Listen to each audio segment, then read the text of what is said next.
你一字排开，就像一个工厂流水线出来的东西。当时会觉得绘画就只有这样嘛。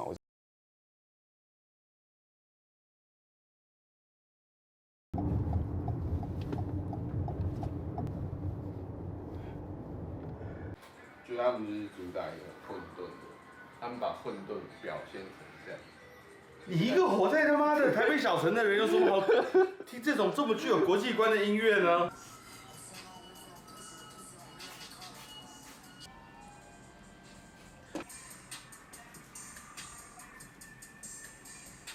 杨欢，你平时是多么无所事事啊？我很忙不，我的意思你在画画的时候，有时候很难100%专注，看很当下的氛围，看个草图啊，然后画一下一些资料什么的，去感觉一下我等一下也许可以怎么做。这一次是因为这是一张100号的画，所以其实你之前是有画一张电绘草图。你平时会这样干吗？近年才这样，上一次仿的几乎是没什么草图，但我现在就有做草图的习惯，想说状态要更加的再安排一下，更精细一点，可以调度的成分才可以拉得比较高。之前比较相信直接上去画布的感觉，前期的招感觉一直在重复吧，它已经有一个系统在。描述一下，那是个怎么样的系统？会先有一句话，或者是一个情境，或者是一个画面，然后把它具象化。最基本的核心是这样。那时候情境比较像是我想要在一个夜晚的氛围，然后你是一直往前的，然后就想说夜晚，那你一定是画一个晚上的。在绘画的表现上，你整体的明度可能就是不能太亮，然后开始想一个背景嘛，想个场景，比较平坦的路，它不是一个密集的一个都市感的东西，只有移动建筑啊，很灰的柏油路，然后晚上这样开着一台像是皮卡的东西，卡车，它的表现上轮胎一定是要夸张一点，想要表现那个轮子中间还加一只鸟。我不知道为什么，它物件跟物件之间就会，你把它并置在一起，就有一个很奇怪的感觉。就它可能也没那么有一个逻辑。对，像别的你想玩什么东西？我觉得那个玩别的可能是绘画上的涂色法、造型，然后元素，甚至是你描绘一个物件，是不是几乎都只有固有色？跟我们讲一下这张你是想画什么东西，然后你的意向又是什么？对，我给它的一个 title 可能是混沌。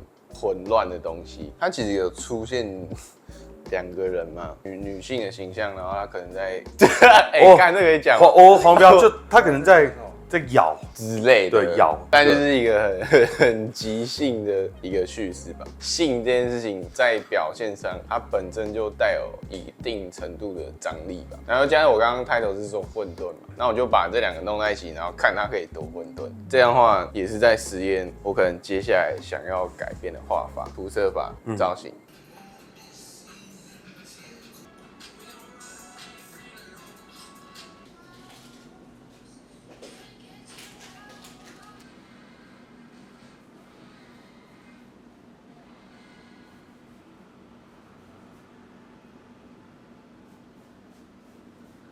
所以画3小时了，来，可以告诉我们，就是说现在大概是属于你绘画当中哪个阶段吗？其实我觉得这还是在铺陈因为我觉得画重点的东西是差不多铺到70-80%，再去雕20-30%的重点。但可能也是因为现在用新的画法，比较水分比较高的涂色法，甚至有一点厚度的颜料，然后还再去玩它的层次。像以前的东西，就几乎都是厚的东西，所以就一次干到底，颜料层变化没有那么大。所以其实这个涂色法就是一个有更多水分、更多虚笔的东西。对，然后它比较可以推层次吧。你这整个人体要给观众一种什么样的感觉？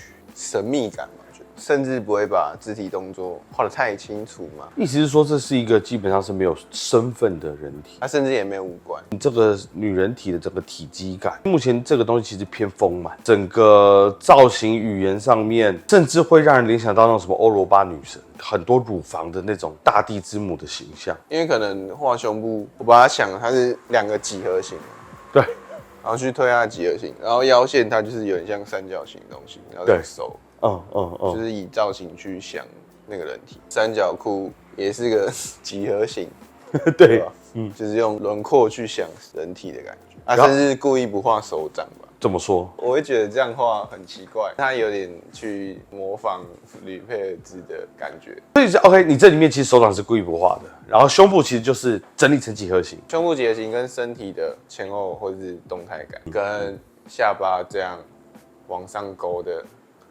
感觉。那我们基本上你这样讲完，甚至你把吕贝尔茨作为一个 reference 拿出来讲的话，可以说明你这一个东西是非常具有雕塑感。它其实说真的，你说是个女的，它更可以说是一个很女性的雕像。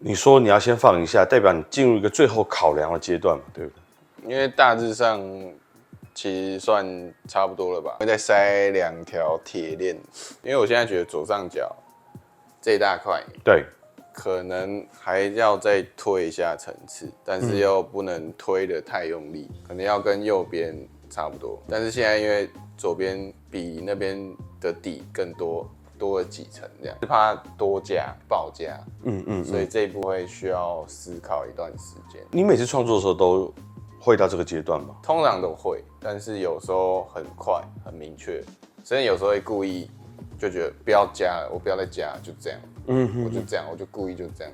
可是因为这次是画大的嘛，所以画面大，所以我会希望有个平衡。就我看了，我觉得现在的手臂右边的那个2个洞。大楼，针头，你所谓的大楼，它那个条状物会怕跟它的左手臂产生这种条状的重复。一开始我还没有上绿色，它那个手臂就是黄的嘛，黄的跟红的我就觉得又有点接近，然后刚好因为左边我也要衬那个屁股是绿色，然后我把绿色搬到手臂上面去推那个黄跟那个红的分界，因为用个寒色系去压它嘛，右边的绿跟左边的绿会有个平衡，因为如果右边没有绿的话，它会有这样比较分开一点感觉。对，但我选择让它们有点串在一起。我看你的画到现在有裸体的部分，也有这些什么大楼啊、星星。其他画你画过警察，那个红眼睛的警察，对，红眼睛的警察。我的感受是我看到了，就是说非常混沌的一个画面。我想问你的是说，到底在画的是什么？暴力是色情还是反社会吗？我觉得它最大的目标就是侵略、跟不舒适，还有挑战，去挑战视觉，你对物件的拼凑的理解的感觉。我觉得会不会你在挑战的是一种固化的审美？对，它甚至可能是叙事方式，可能因为我很常在国内或是更多大环境下去看到很多的作品，都没有让我一种惊艳的感觉，甚至很多是很小清晰的东西，潮玩、潮艺术，他绘画的表现，我都觉得可能很不够吧，或是他没有让我想到说可以这么做。他有想要讲什么？希望人们隔着荧幕看到你刚 po 上去的画的时候，你希望他们脸上有什么样的表情跟反应？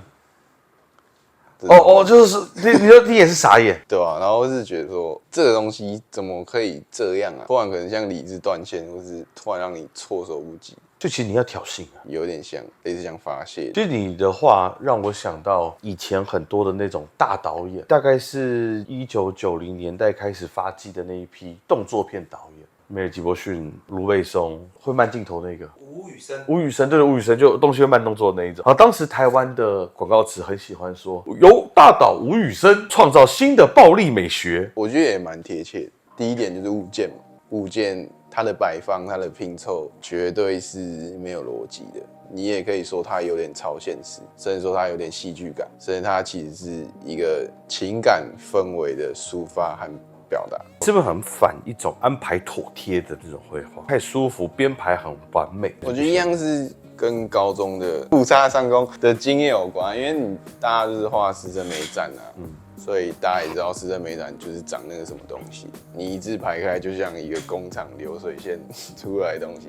当时会觉得绘画就只有这样嘛，我也看得很烦。当时就种下这个想要一直去往新的方向走的一个种子。这是物件跟构图嘛，进到下一层就是涂色法。正常的可能就是很绵滑、很细、很很柔和的东西。我的涂色法通常就是会厚涂啊、暴力什么的。厚涂是暴力这件事，是因为你笔触要上去之后，你手要这样是用力，你是需要可能很用力的，你颜料的量是有点极端的，去推出那种厚涂感。我会觉得这种东西相较于柔和的东西，对我来说它会更有一种生命的表达的感觉。对，所以我为什么这么干？大量使用这种招式，造型它也不是那么的基础感，它造型不会那么正确，我甚至会把它故意有点夸张化。元素上有时候会受到一些可能地下插画的